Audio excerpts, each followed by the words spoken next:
Welcome back to After Wine School, the podcast. I'm Keith Wallace, and I'm here with the illustrious Alana Zerbe. Oh, I thank you, Keith. Yeah, absolutely. And so today we're talking about Sommelier Secrets, which is Yeah. actually the name of a class we run at the Wine School of Philadelphia. And we thought, this is a great concept to bring to the known universe of wine lovers and sommeliers. Just, like, what is it?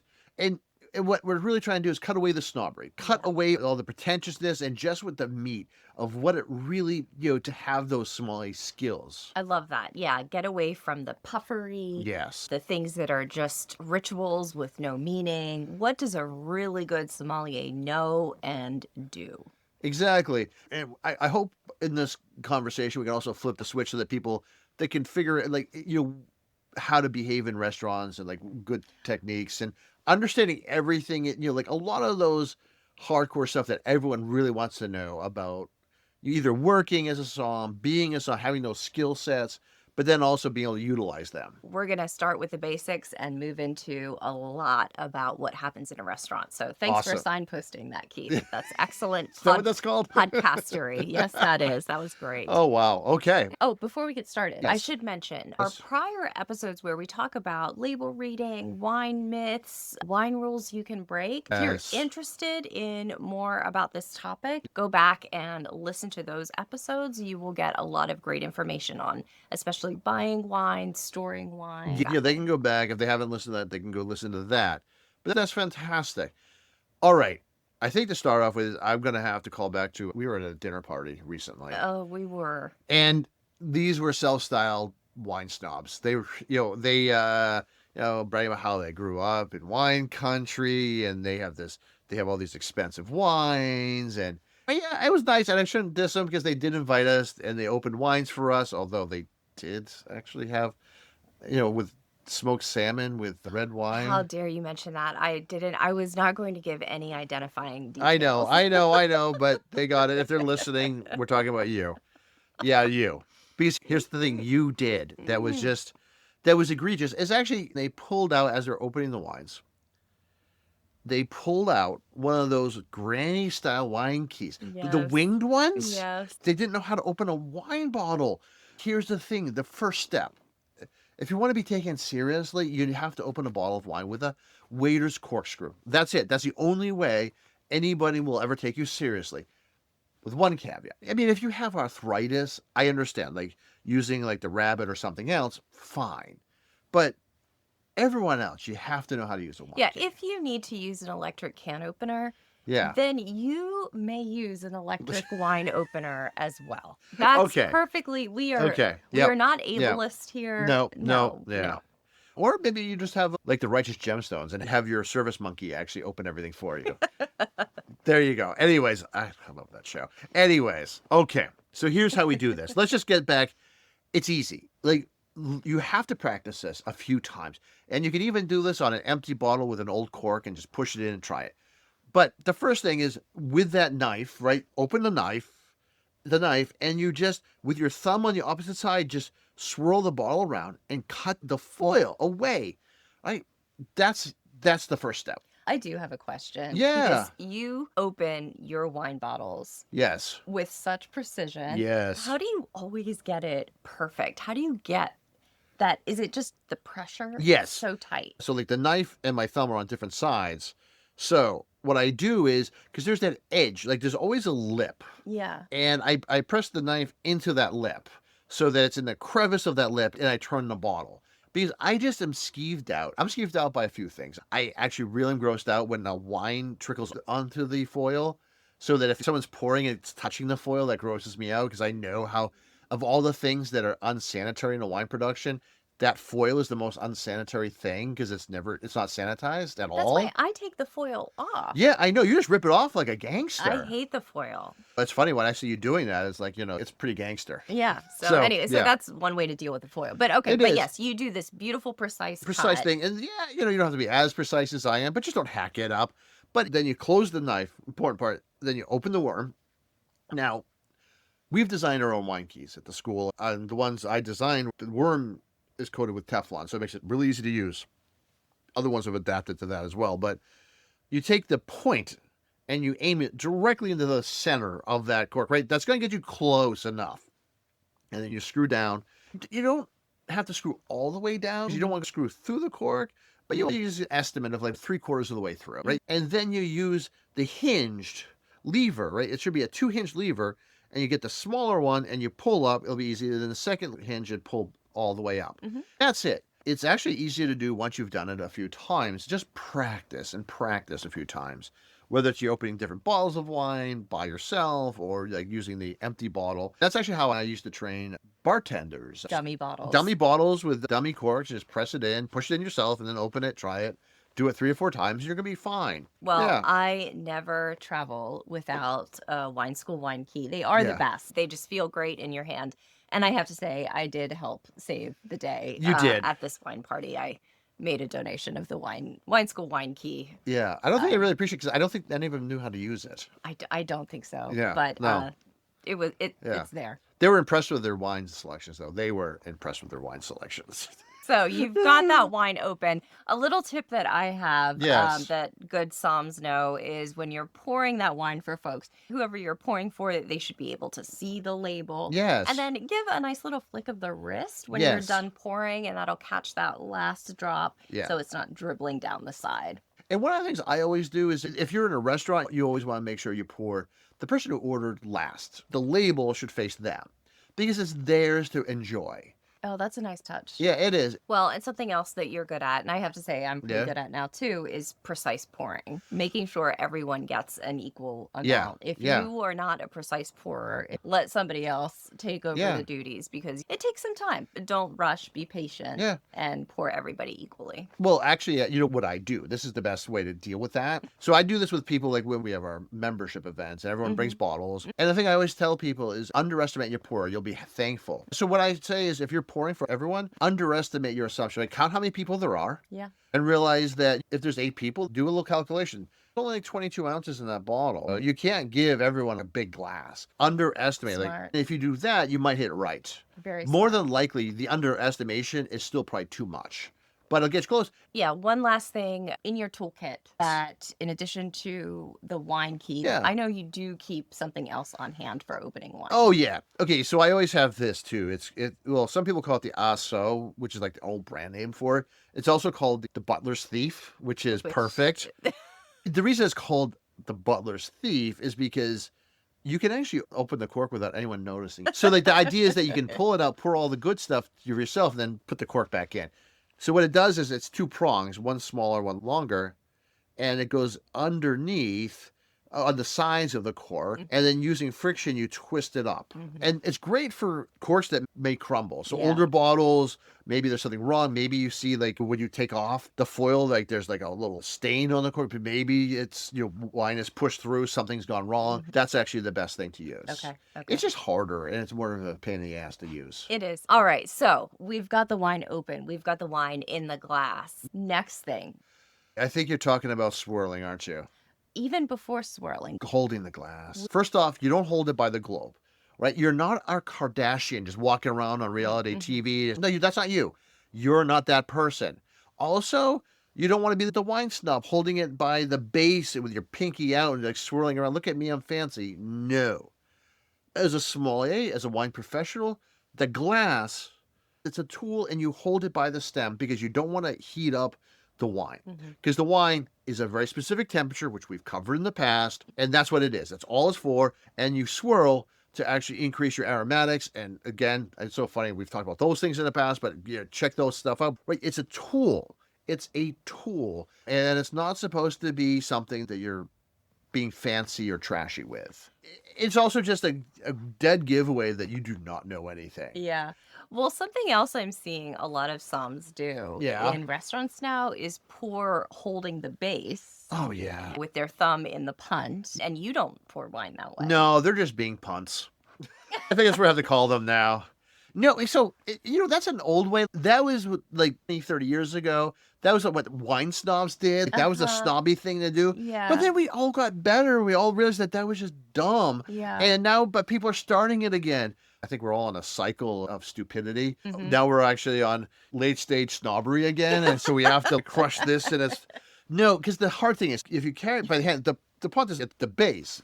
And it means you have far less control over the weight. You have to be pretty strong, have to have upper body strength to hold that so well that as the distribution of fluid is moving downwards, that you don't actually drop by an inch and break that glass. Like I don't do it because I'm not gonna be thinking and I'm gonna be talking. I'm gonna like go too low and break that glass. And it's also just hard to get the right pour that way as well. Like all in all, I think it's just a bad idea.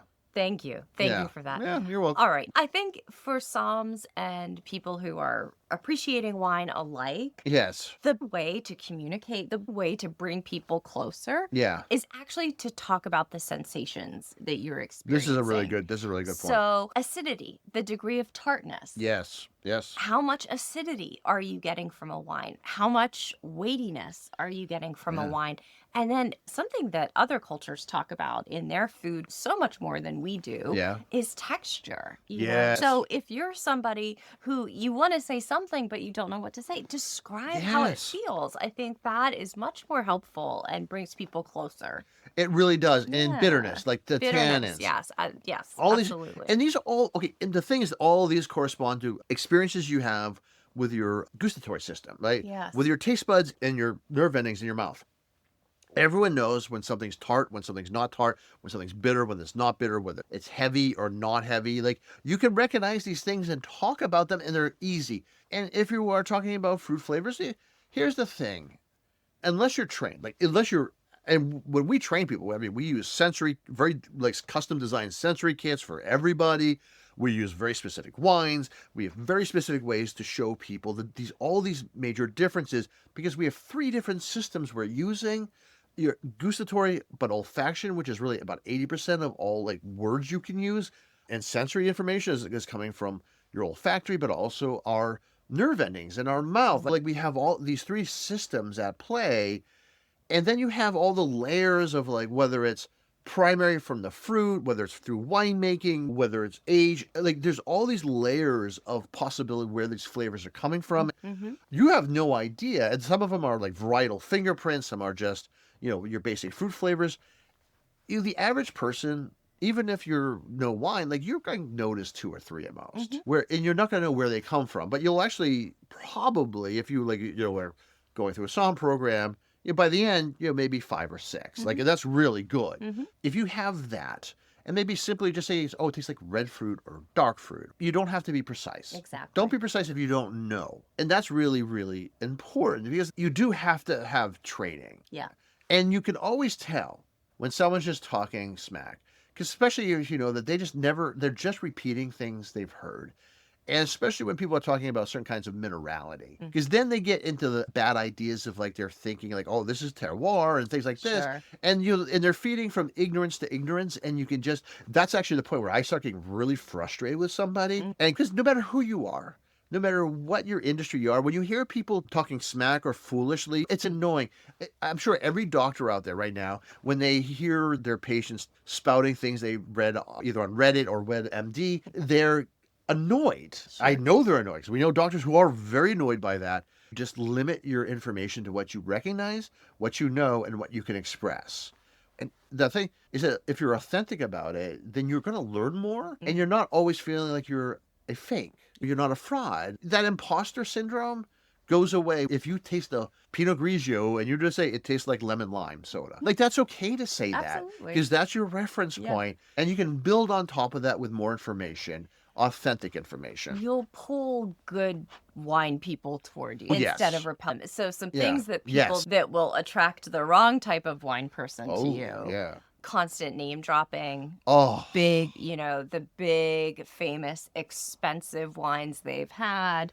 yeah. No, when it comes to wine, that is very much because bragging doesn't make you smart, though it really doesn't. And what I always tell people, wine is like anything else in the world. Think about if people were talking like you in your own industry, you would find it repellent. Yeah. And so you are going to push away the people who truly know things.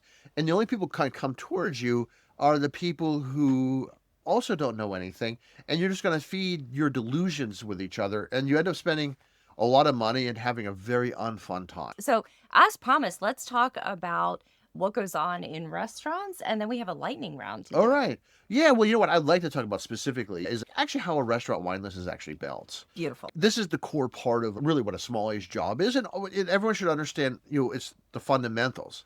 Because the first and foremost, a wine list, your wines are going to be priced at like 300, 400, even more than that percent increase. Everyone sees that and thinks that's a bad thing. It's actually not, because the markups for your beer, your food, your cocktails, they're all actually a higher increase. Why? Because your food costs and your wine costs and your beverage costs are really a very small part of what the cost of running a restaurant.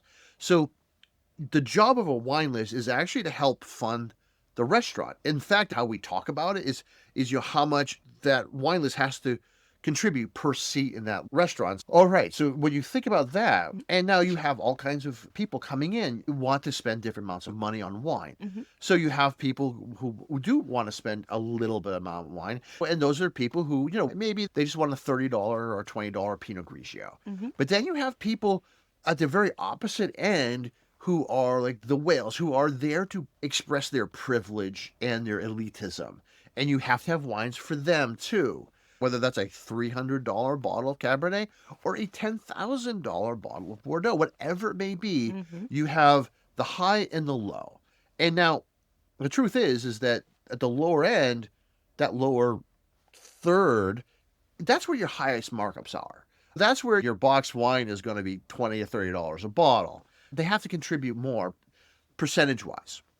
But then at the very highest end, you have very low markups because the dollar figures they're contributing to the restaurant are larger numbers. So yeah, if you want the best value for your money, spend $1,000 on a bottle instead of spending 30. Right, But right. that math doesn't math. If you're not in the market for spending that amount of money, it makes no sense to spend that amount of money. Instead, it's in the center where your markups are not as high as the bottom, but where you have reasonable price points, where you're spending maybe $50, maybe $100, depends. And how I always figure out where the middle is. I figure out what's the bottom price, what's the top price, and then I have your average or median right there. I figure out, okay, what's the middle of this wine list? That's where sommeliers can experiment, where they have wines that they love, things that they appreciate, where they can bring in lesser known things. Because one of the great things about a wine list is that you shouldn't know what those wines cost. Like if they had Kendall Jackson on the list, that's a bad list because everyone knows what Kendall Jackson Chardonnay should cost. These should all be rather obscure wines, for the very reason that you don't know exactly what the markup is. But in the middle is really the greatest place. That's the juicy center right there. So like whether it's a biodynamic Grenache from Paso Robles or whatever it may be, there's going to be passion there because it's also in the price point that the sommelier actually can afford himself, herself outside of the restaurant. So that's actually where that's the sweet spot. That's how they're built too. That's how they should be built and typically are. And that's actually, so that's where you go. That's where you always go. That's excellent advice. So you are the patron in your seat looking at this wine list. Yes. What are some good things to ask? There's two things I always like to do with a good somm. Now, if it's the somm who's at the table, sometimes it's just the waiter, but if it's the real somm, if there's a real somm working the floor, like, yeah, ask him what's drinking well, but also you want to really guide them into the price point you're looking at. So you find something and you point at the price on the wine list, like something around here, because no one else at that restaurant in your bar can see that you're just pointing at the price. Right. So so that the sommelier can guide you to what they think is really great right at that moment. That's fantastic. What is drinking well right now? Love it. And then point to the price. Yeah. Hey, it's perfect. legit. Always, like, you never want to overspend and feel bad about it, especially if you don't end up enjoying it that much. Okay, so part of our training, Yes. our sommelier training, is teaching people what are actual flaws in wine. Now, yes. we've all experienced either working on the floor or maybe somebody in our dinner party sending back a wine Oh, saying it was flawed when maybe they just didn't like it or it was too earthy. What are some actual flaws Yeah. that sommeliers are trained to detect? if the sommelier recommend it, you might be able to do that. But if you picked it, you don't get to like just send it back because you don't like it. Yeah. Because basically what you're saying is like, I'm a moron and I don't know what I'm doing. And, you don't want to be that person. What you really want. So, okay, there are a couple things. The thing that's historically going to be the most common, and it used to be around 5%. It's less than that now, but it's a corked wine, also known as TCA, aka tetrachloroanisole. This is a compound that naturally occurs when you have a slightly flawed cork where actually it's usually like a pesticide that's embedded within the cork itself, and the wine reacts and you get TCA. What it does is it binds on you with your olfactory system, and you can smell nothing or taste nothing but moldy cork, actually moldy basement or moldy hardboard. Yeah. Like, that smell. And it's musty, and the wine tastes flat and acidic and tart. Whoop, that goes back. Yes. That goes back, Yep. no question. Yep. The second most common thing, it's very rare. Is actually if you have the smell of nail polish remover. Oh. Yeah. And so that smell, no, it's going to be like 1 in 10,000 bottles, but it can happen. And you smell that. What is that compound? Acetone. Acetone. Thank you. Because what acetone can happen. So it's a unintentional bacterial re-fermentation in the bottle, and and that's a poison. You smell it, you send it back, but you look at who that producer was, and you never buy from them again. Any winery can have faulty corks, and that's not their fault. That's actually their supplier's fault. But any winery that has a acetone infection in their wines should be out of the business. That's just sloppy, dirty winemaking. The only time I really have ever smelled I smelled it once in my entire career in one bottle, and they are out of business, actually. And or home winemakers, you tend to see that, with sloppy winemaking. But I'm going to add a third, something that's actually growingly a problem. And so what is smoke taint? Most smoky notes in wine are fine. They're actually supposed to be there. But it smells like you just started a barbecue and all that white smoke is coming out. If you've ever smelled that, it's like an acrid, bitter, smoky note, kind of like you're chewing on charcoal, which I don't know who's done that, but that taste. I've had this happen in wines from Oregon, from California. Yeah. So far, it's been 3 in the last 3 years. Wow. So that's actually something that now is becoming a problem. Okay. I'm really glad you brought that up. Now, with natural wines, sometimes you can get vinegar, a VA. Yeah, it's a volatile acidity, acetobacter, vinegar note. The problem with that, though, is now sometimes it's intentional. I know it's intentional. But it used to be that was a flaw, and now people who are making natural wines, they're claiming that's what they meant to do. So this is not an exhaustive list, but these are the common ones, and I'm so glad you brought up smoke taint. That is something that, it's very distinctive and unfortunately on the rise. Yeah. Yes. Yeah. Well, Keith, that is excellent. That brings us to our lightning round. Excellent. Where I am going to throw some things at you and ask you whether they are legit or not legit. Okay, yes, absolutely. So first up, number 1 is smelling the cork. Oh, no. Bad. Dumb. Don't. Stop. I've even saw somebody actually put in their mouth. No, there's absolutely no. It's ridiculous. It's ridiculous. The only thing you should ever do with a cork, if they open it, is touch it to make sure that it's a little moist. See if it's stored correctly. That's it. Do not smell the cork. Great. What about a telephone book-sized wine list? Okay. Always a dead giveaway that they're just trying too hard. That's a try too hard. Unless you're like a 3-star Michelin restaurant that's well known for their wine cellar. No. Half those wines they don't even have in stock, or they're on vintages. It's malarkey. It's malarkey, I tell you. Dagnabbit. The sommelier drinks your wine before you drink your wine. Okay, sadly, this is actually legit something that sommeliers can and maybe should do, because basically they're not pulling like a glass full, but they're not sitting down. Yeah, no, it should be a small taste to see if there's flaws, like we were talking about. That's it. Yeah. That said, I hate it. I hate when I see something I'm like, oh, come on, really? Because really, all you really have to do is, as soon as you open that bottle at the table, smell it quick. And this is for everybody. And if you're ever in my classes, the first thing I do is when I open a bottle, I put it in my nose and I smell it, because the spot between where the wine ends and the cork begins, empty space, that actually fills with compounds. So if there's anything going wrong with the wine, when it pops out, you'll be able to smell it. It's a little airlock. Everyone's walked into a room and realized something real bad just happened. Walk right back out. Excellent. All right, we'll leave that there. And this one is always order the second cheapest wine. Oh, I love that skit. That was a College Humor from 2012 YouTube skit. I love that. Yeah, everyone that's an instinct when you're new to wine. Like, not buy the cheapest wine, but the second.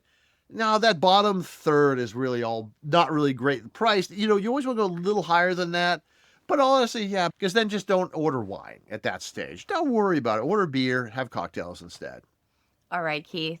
This concludes our lightning round and our episode on Sommelier Secrets. Oh, this was fantastic. So at this stage, one of the things to expand your enjoyment in wine, National Wine School, whether you're doing it online at wineschool.us or at universities or at the finest wine schools in America, do it. Their sommelier programming is fantastic. Folks, if you are in the tri-state area, we are full-time teachers at our home wine school, the Wine School of Philadelphia. So come on in and take a class with us. Absolutely. It's the top-rated wine school in America. Some sell it months in advance, but we love come. It's enjoyable. We still teach. Like, it doesn't matter. Like, we teach a lot of the classes. And if I'm not teaching, I'm going to check you in anyways. So just say, hey. Wonderful. Folks, if you enjoyed this, we enjoyed making this for you. Please rate, review, and subscribe. And until next time, cheers. Cheers, folks.